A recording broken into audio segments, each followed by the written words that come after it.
आपलं रोजच जे आपण पोळ्या बनवतो ते गव्हाचं पीठ घेतलेलं आहे ना. व्यवस्थित पॅक अशी आपल्याला असं गाठोडं करून घ्यायचंय बघा. ते बघा या पद्धतीने आपल्याला आता गॅसवर आपल्याला 15 मिनिटं याची छान वाफ काढून घ्यायची आहे.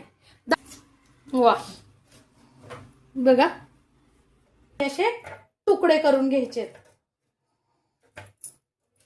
गरम असतानाच करायचंय मैत्रिणींनो.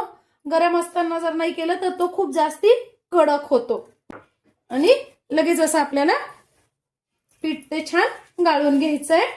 फक्त 2च चमचे बघा, पोहे खायचा चमचा आहे हा. फक्त 2च चमचे आपल्याला मोहन घालून घ्यायचंय. यापैकी बघा अगदी कडकडीत आपल्याला तेल मस्त करून घ्यायचंय आणि मोहन घालून घ्यायचंय.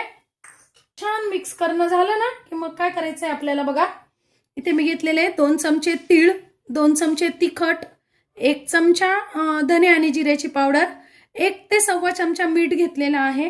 त्यानंतर 1 चमचा ओवा घेतलेला आहे, छान हातावर क्रश करून घेतलेला आहे आणि अर्धा चमचा हिंग घेतलेला आहे. आता हे सगळं आपल्याला पिठात टाकून घ्यायचंय. बघा मैत्रिणींनो, खूप घट्टही नाही आणि खूप सैलही नाही, असा डो आपल्याला करून घ्यायचा आहे. आणि सोऱ्याला आपल्याला थोडंसं असं आतून तेल लावून घ्यायचंय.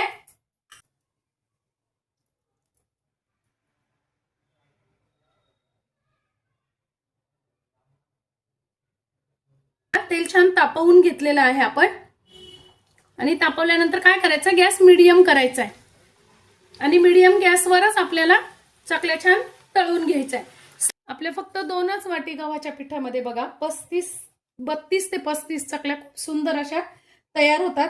त्या आपण अगदी कुरकुरीत अशा बघा किती छान काटेही पडलेले आहेत, शिवाय अजिबात तेलकट नाही. मी एक तुम्हाला फोडून पण दाखवते बघा, अजिबात तेलकट नाही. मस्त अशी आपली चकली तयार झालेली आहे.